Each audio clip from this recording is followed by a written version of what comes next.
चुप रहे, ठीक है बा, थोथर में मारेंगे, समझ रहे।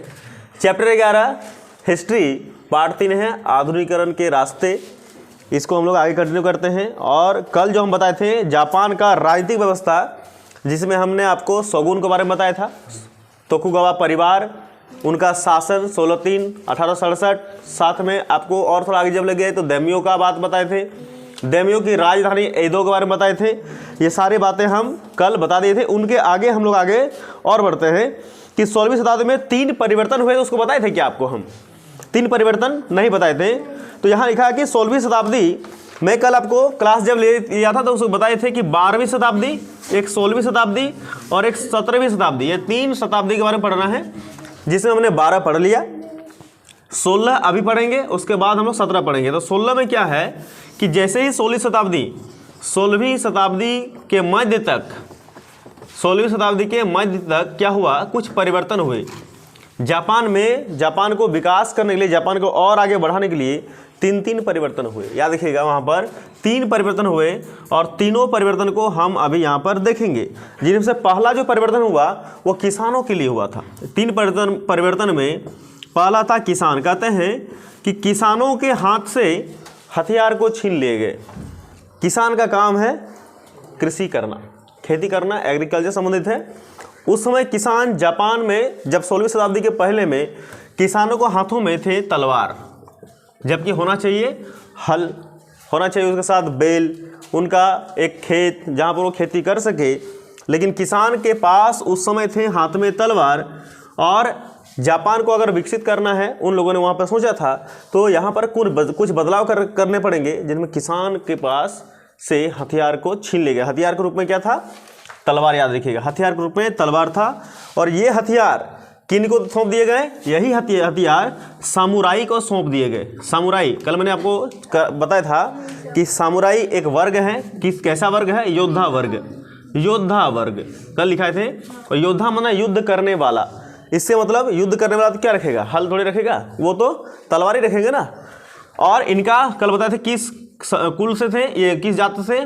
कुलीन। इनका काम क्या था? इनका 2 काम था, मतलब एक ही काम था, 2 लोगों की सेवा करना, एक शोगुनों का और एक दैम्यो का। इन दोनों का सेवा करना इन सामुराई का कर्तव्य था या उसका काम था। तो यहाँ पहला परिवर्तन क्या देखें आप कि किसानों को हाथ से तलवार को ले लिए गए और किन को दे दिए गए? सामुराई को, ताकि सब कुछ सही सही हो सके और जापान आगे बढ़ सके। तो ये पहला परिवर्तन था जब 16वीं शताब्दी के मध्य तक, ये पहला परिवर्तन। दूसरा देखिए, दूसरा जो था दैम्यो। कहते हैं कि दैम्यो के लोगों को या दैम्यो को, इनकी जो राजधानी थी कि क्या नाम था? एदो। एदो तक ही रहने का आदेश दिया गया। किनके द्वारा? शोगुन के द्वारा। मैंने बताया था, कल लिखा था कि शोगुन दैम्यो पर नियंत्रण स्थापित करते थे। और शोगुन क्या करते थे? शोगुन प्रमुख नगरों और खदानों पर नियंत्रण स्थापित करते थे। कल मैंने इसको लिखाया है। तो यहाँ लिखा है क्या देखिएगा कि दूसरी में बात क्या है कि ये जो दैम्यो व्यक्ति थे, मतलब दैम्यो के शासन में जो लड़ाई होती थी या फिर दैम्यो जो अपने क्षेत्र में राजधानी स्थापित करते थे, तो शोगुनों का आदेश था कि दैम्यो अपने राजधानी एदो तक ही क्या करें? अपने आप को सीमित रखें। और उन्हें काफ़ी हद तक अपने ही जगह पर स्वायत्तता भी प्रदान की गई थी। यानी जो भी कुछ करना है अपने जगह में, ताकि कोई भी आगे खतरा ना हो सके। तो दैम्यो का यहाँ था। और तीसरी जो परिवर्तन हुआ था उस समय जापान में 17वीं शताब्दी के मध्य में, 16वीं शताब्दी के मध्य में, वो तीसरा क्या था? तीसरा यही था कि मालिक और करदाता, जो मालिक थे, मालिक समझते हो, और करदाता, मालिक और करदाता, इनके लिए क्या विशेषताएं थी कि इनका निर्धारण करने के लिए कि कौन मालिक है, कौन करदाता है, के लिए जमीन का सर्वेक्षण किया गया। सर्वेक्षण समझते हो? जांचा गया। जमीन को जांचा गया और उत्पादकता के आधार पर भूमि का वर्गीकरण भी किया गया। इन सब का मिलाजुला मकसद राजस्व के लिए अस्थायी आधार बनाना था। तो मालिक और करदाता के लिए क्या किया गया था? वहाँ पर जमीन का सर्वेक्षण। जमीन का सर्वेक्षण यानी उत्पादकता के आधार पर, जिस जमीन में ज़्यादा उत्पादकता होगी उस जमीन से अधिक क्या आएगा? टैक्स के आने की संभावना है। और टैक्स से हम जानते हैं कोई भी देश किससे चलता है? टैक्स से चलता है। तो ये इसकी बात थी। अब आपको लिखना है, बोर्ड में जो लिख रहे हैं उसको लिखिएगा। रुक दो,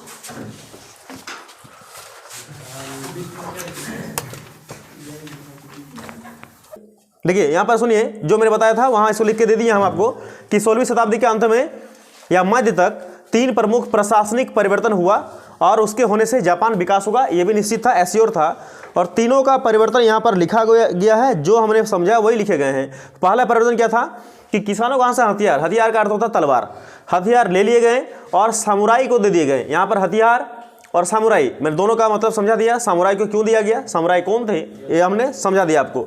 दूसरा परिवर्तन दैम्यो, दैम्यो को अपने क्षेत्रों की राजधानियों में, राजधानी का मतलब है एदो में रहने का आदेश दिए गए। कौन आदेश दिए, शोगुन लोग, और उन्हें काफ़ी हद तक स्वायत्ता प्रदान की गई। स्वायत्ता मतलब अपने क्षेत्र में रहकर आप जो चाहे कर सकते हो, लेकिन दूसरे के क्षेत्र में इंटरफेयर नहीं कर सकते हो, इसको मतलब होता है स्वायत्ता। तीसरा परिवर्तन, मालिक और करदाता का निर्धारण करने के लिए, निर्धारण मतलब कौन है मालिक कौन है करदाता, इसको जानने के लिए जमीन का सर्वेक्षण करा गया कि इनके नाम पर जमीन है। सर्वेक्षण मतलब होता है जांच करना, आपको पता होना चाहिए। तथा उत्पादकता के आधार पर कि कौन सा जमीन में कितनी ज़्यादा उत्पादक फसल होते हैं, उनके आधार पर भूमि का भी वर्गीकरण करा गया कि कौन सा भूमि किसके पास रहेंगी। तो ये 3 परिवर्तन मैंने आपको लिखा दिया, इसको याद कर लीजिएगा। चलते हैं आगे में, एक बार दिखा दियो फिर से, जिसको स्क्रीन ए कि बी, ये सही है। लेकिन आजकल क्या होता है, व्यक्ति का गुण को कोई नहीं देखता है, क्वालिटी क्वांटिटी कोई मायने नहीं रखती है, उसका पद उसका रूप कितना कमाता है और कितना सुंदर है। सही बात है कि नहीं, देखो वास्तविकता है, बहुत लोगों को जलन होगी, जलने दो, ये सच्चाई है।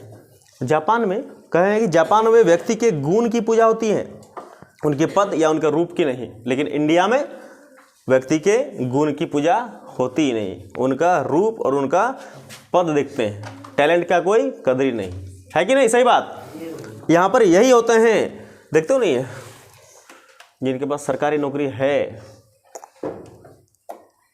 उसका ये रहे ना रहे कोनो फर्क नहीं पड़ता, और जिसका नहीं है उनको बहुत फर्क पड़ता है। क्या आप बुझे हमारा कहाँ हम जा रहे हैं, किधर को जा रहे हैं हम। पढ़ लिख के सरकारी नौकरी का ठप्पा लगा लो, और नहीं तो पता नहीं की होगा। हमारा जैसे पार हो गया, तुम लोग की होगा पता करो। हैं, समझ बात को।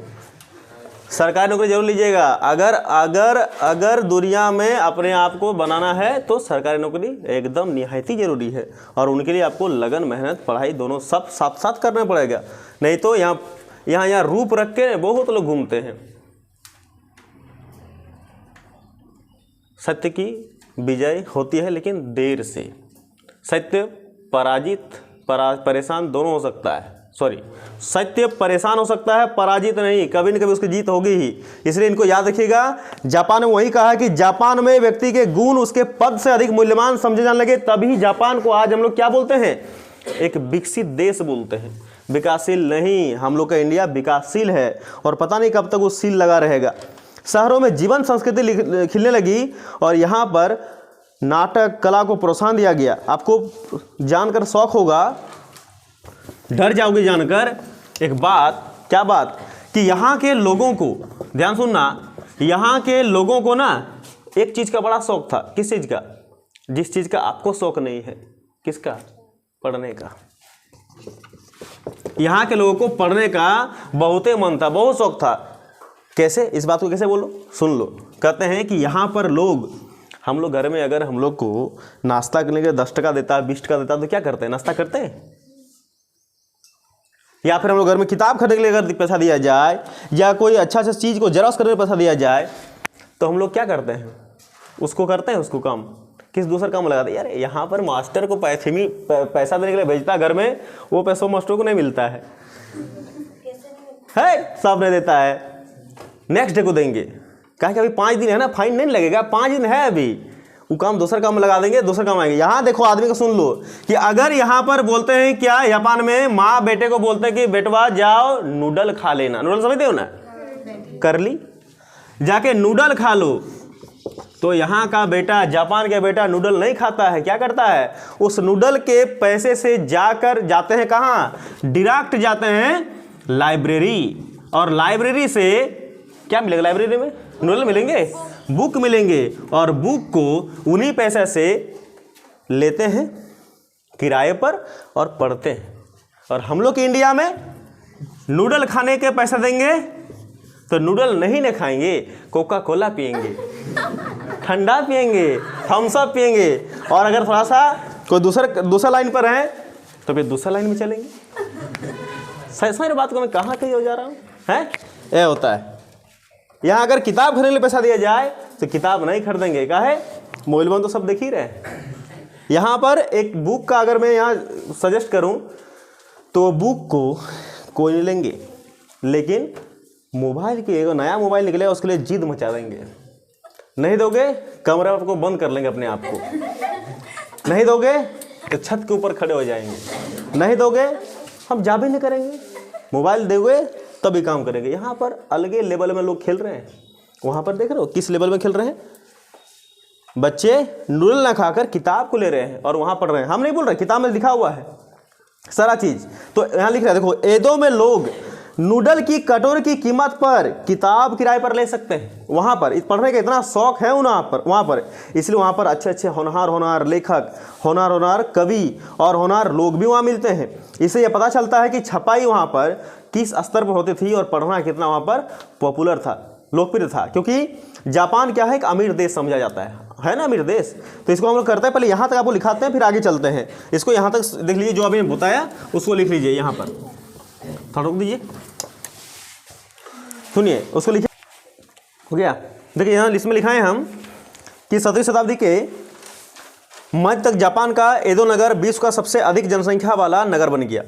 केवल एदो नगर ही नहीं, इनके साथ साथ दो और नगर हैं, एक क्योटो, ओसाका। ये लोग भी बड़े शहर, बड़ा जनसंख्या रखने वाला शहर के रूप में जाने लगा। कम से कम 6 गढ़ ऐसे थे जापान में जहाँ जनसंख्या 50,000 से अधिक थी। जो मैंने समझा है वही चीज़ यहाँ लिख के दिया आपको। जापान में व्यक्ति के गुण को उसके पद से ज़्यादा मूल्यवान समझा जाता था। आपको ये बात समझा लगेगा कि यहाँ के व्यापारी वर्ग ने नाटक और कला को प्रोत्साहन दिया और यहाँ के लोगों को पढ़ने का बड़ा शौक था। ये लोग नूडल की कीमत पर पुस्तक किराए पर लेकर पढ़ते थे। इससे यह पता चलता है कि जापान में छपाई और पढ़ाई कितना ज़्यादा लोकप्रिय था, कितना ज़्यादा पॉपुलर था। बस इतना इसमें थे। आगे चलते हैं जापान के बारे में और थोड़ी बातें। रुक दे। जापान एक अमीर देश है, इसमें कोई शक नहीं। और आपको पता होना चाहिए जापान में सैनिक नहीं, सभी देश का अपना अपना सैनिक है और सभी राज्य का अपना अपना सैनिक है कि नहीं। जापान एक ऐसा देश है, अकेला एक ऐसा देश है जो अपना सैनिक नहीं रखता। सैनिक समझते हो ना? काहे नहीं करेगा, एकदम करेगा। इतना बड़े आदमी पर ज़्यादा अटैक होता है। तभी तो बोल दिया कि ये जापान जो एक अमीर देश है। अमीर देश है तो सोचो इस पर कितना लड़ाई होती होगी। इसका कारण है क्यों नहीं रखता है। ये सेकंड ईयर की बातें पढ़ोगी। अगर नहीं रखता है तो कभी इस पर जब कोई दूसरा देश अटैक करता है तो इसको साथ कौन देता है? कोई देता होगा। साथ देता है तो क्यों देता है, कब से देता है, वजह क्या था? ये सारे बातें सेकंड ईयर की बातें हैं। लेसन 1 शीत युद्ध का दौर, लेसन 1 पॉलिटिकल साइंस, वहीं से स्टार्ट होगा, तब पता चलेगा। तो पहले यहाँ देख लीजिएगा कि जापान एक अमीर देश है, कोई शक नहीं। लिखा हुआ है कि क्योंकि वह चीन से रेशम और भारत से कपड़ा जैसी विलासी वस्तुएं आयात करता था। सुन लो, जापान अमीर देश था, चालू है ना। यह क्या करते थे? 2 देश, एक था चाइना, चीन, और एक है भारत। ये 2 देश से कुछ चीज़ें लेकर जापान अमीर देश बन गया। लेकिन इसके पहले एक चीज़ आपको याद रखना है कि जब मैंने स्टार्टिंग चैप्टर कराया था डे 1 में, तब मैंने आपको एक और परिवार का नाम बताया था, तोकुगावा परिवार। ये भी इंपॉर्टेंट, इसको याद रखिएगा, तोकुगावा परिवार। देखिए, तो जापान चाइना से क्या लेते थे? तो जापान चाइना से लेता था रेशम और इंडिया से कपड़ा। लेकिन आप किसी से कुछ लेंगे आज के डेट में तो हम क्या करते हैं? जब किसी से कुछ लेते हैं तो उसको हम कुछ पेमेंट भी करते हैं, और वो पेमेंट है मुद्रा, रुपया, पैसा, है ना। जाहिर सी बात है कि जापान अगर चाइना से और भारत से कुछ लेंगे क्या लिखा हुआ है रेशम और कपड़ा लेंगे, तो इनको बदले में कुछ तो देंगे, फ्री में कोई तो कुछ देगा नहीं। तो बदले में देखिए इनका पेमेंट कैसे करता था, रेशम और कपड़ा का पेमेंट जापान सोने से करता था। क्या बुझे कि नहीं बुझे? सोना, गोल्ड जिसको बोलते हैं ना, ये सोना से, जैसे हम लोग पैसा देते हैं, ये सोना देता था चीन को और भारत को, तब जाकर रेशम और कपड़ा लेता था। सोचो जापान कितना अमीर देश उस समय था, समझ बात को। तो इन आयातों के लिए दो चीज उसको देती थी, एक तो सोना था ही, साथ में चांदी भी। चांदी और सोना दो चीज देकर चाइना से और भारत से रेशम और कपड़ा जापान अपने यहां लेते थे। इससे क्या हुआ कि तोकुगावा ने, ये तोकुगावा परिवार थे, कीमत धातुओं के निर्यात पर रोक लगा दी। तोकुगावा ने कहा कि अब बहुत हो गया, अब बस कर, अब नहीं होगा। क्या नहीं होगा कि अब जो है चांदी और सोना कपड़ा रेशम तो लेंगे, लेकिन बदले में सोना और चांदी अब नहीं देंगे। इसने सोना और चांदी पर क्या कर दिए, स्टॉप, रोक लगा दिए। कौन? तोकुगावा के परिवार ने रोक लगा दिया। उन्होंने क्योटो के निषिजन में, अब यहाँ एक शब्द आता है निषिजन, ये भी जान लीजिएगा। निषिजन क्या है? निषिजन, देखिए निषिजन यहाँ पर शब्द आया, तो इसको भी जान लीजिए, हो सकता ऑप्शन में पूछ ले कि निषिजन कुछ नहीं, निषिजन एक जापान का एक बस्ती है, याद रखना, ये जापान का एक बस्ती है। और क्यों फेमस है? क्योंकि कहते हैं कि यहाँ पर 16वीं शताब्दी में निषिजनों में रहते हैं बस्ती, और बस्ती में रहते हैं बुनकर। बुनकर समझते हैं आप लोग कि बुनकर किसको बोलते हैं?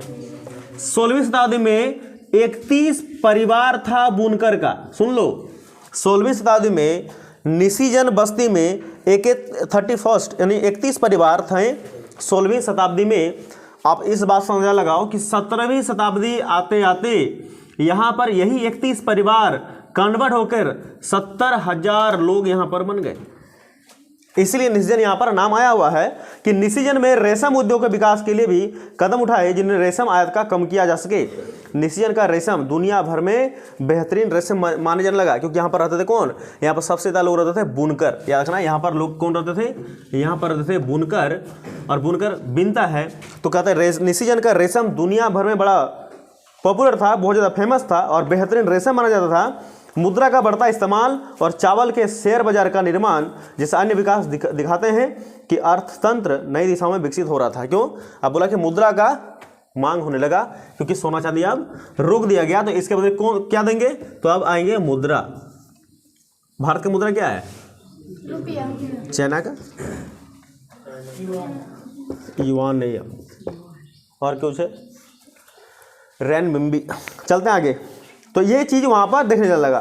तो यहाँ पर एक और दिया गया है जिसको बोलते हैं मिथक, एक माइथोलॉजी का कहानी है, जिसमें कहते हैं कि जापान के लोगों का कहना है कि हम लोग का जो टापू है, कितने टापू थे वहाँ पर? 4, मतलब द्वीप। ये द्वीप को कौन बनाया है? इस द्वीप को बनाया है भगवान ने। याद रखना, उनका एक कहानी है, वो लोग अपने आप में ये चीज़ समझते हैं। एक मिथक कहानी है, एक माइथोलॉजी है, जिसमें लिखा गया है कि जापान के लोगों ने यह समझते हैं कि हम लोग के चारों टापू और भी जितने भी हैं सबों को बनाया है ईश्वर ने। ईश्वर ने उसका निर्माण करा है, तब जाकर हम लोग यहाँ रहते हैं। तो उन लोग का कहना है कि इन द्वीपों को भगवान ने बनाया है, और यहाँ का जो सम्राट है वो उन्हीं देवता का ही उत्तराधिकारी है। मतलब वो देवता का नाम क्या पता है? उस देवता का नाम है सूर्य। ये सूर्य भगवान ने ही क्या बनाए हैं? वहाँ के चारों द्वीप और भी जितने भी द्वीप हैं, जहाँ जहाँ इंसान रहते हैं, उन द्वीपों को सूर्य भगवान ने ही बनाया है। और यहाँ का जो सम्राट है ये सूर्य का ही उत्तराधिकारी है। इसलिए यहाँ पर कहा जाता है जापान को उगते हुए सूर्य का देश कहा जाता है। याद होगा आपको। तो ये कहानी थी पूरा इसका जापान का राजनीतिक व्यवस्था का, मैंने आपको समझा दिया। अब इसी चीज़ को मैं लिख के दे रहा हूँ, उसको लिख लीजिएगा। देखिए यहाँ पर जो हमने उस समय बताया था उसी चीज़ को यहाँ पर लिख के दे दिए। फिर सुन लीजिएगा कि विश्व स्तर पर जापान को एक समृद्ध देश, समृद्ध मतलब अर्थात अमीर देश माने जाने लगा, क्योंकि वह चीन से रेशम और भारत से कपड़ा जैसी वस्तुएं आयात करता था तथा अपने आयातों का मूल्य वह चुकाता था किसमें? सोना और चांदी में। इससे जापान की अर्थव्यवस्था पर भारी पड़ा, क्योंकि सोना चांदी अंततः देश से निकल रहे थे, तो वहाँ का अर्थव्यवस्था पर भार पड़ा का मतलब था अर्थव्यवस्था थोड़ा सा डगमगाने लगी, जिसकी वजह से तोकुगावा ने कीमती धातु का अर्थ हो गया सोना चांदी के निर्यात पर रोक लगा दी। मतलब अब सामान तो आएंगे लेकिन उनको चुकाएंगे सोना चांदी में नहीं, बल्कि कुछ उसके लिए एक नया चीज़ निकालेंगे, खोज निकालेंगे जिससे इनको रोका जा सके अपने देश में। फिर उन्होंने क्या किया, तो फिर उन्होंने क्योटो का एक जगह है निशिजन, और मैंने अभी निशिजन के बारे में बताया था कि निशिजन एक बस्ती है जहाँ पर बुनकर लोग रहते हैं, बुनकर लोग। तो निशिजन में रेशम उद्योग को बढ़ावा दिया कि अब रेशम चाइना से मांगने की जरूरत नहीं है, अब खुद जब हम लोग के यहीं पर निशिजन में ही रेशम है तो क्यों ना हम इसको अपने देश में ही है तो इसको देश में ही रखेंगे। तो रेशम का उद्योग को बढ़ावा दिया और जिससे रेशम का आयात कम किया जा सके। रेशम का आयात कम करने का मतलब होता है चाइना से मंगाना, चाइना से मंगाएंगे लेकिन कम कम मंगाएंगे। निशिजन का रेशम दुनिया भर में बेहतरीन रेशम माने जाने लगे। इससे मुद्रा का इस्तेमाल भी बढ़ गया क्योंकि सोना चांदी अंततः देश में ही रुक गए। ये इनका पूरा कहानी था, मैंने आपको बता दिया। इसका एक मिथक के बारे में लिखाते हैं, उसको सुन लीजिएगा कि मिथक में क्या कहा गया है। तो रुकना, इसको मैं मिटा। व्यापार के बारे में बता दिया, जापान के व्यापार के बारे में। अब मिथक के बारे में सुन लीजिएगा कि जापानी लोगों का मिथकीय कहानी माने माइथोलॉजी, उनका कहना है, उनका मानना है कि उनके द्वीपों को किसने बनाया है, भगवान ने। इसीलिए और वो ये मानते हैं कि यहाँ का जो सम्राट है वह सूर्य देवी के उत्तराधिकारी हैं। तो ये उनका एक कहानी है, तो इसको आप याद रख लीजिएगा। यही तक, आगे कल पार्ट 4 भी आने की संभावना है, देख लीजिएगा शायद। चलते हैं, मिलते हैं कल को नए। बाय बाय, लिख दो।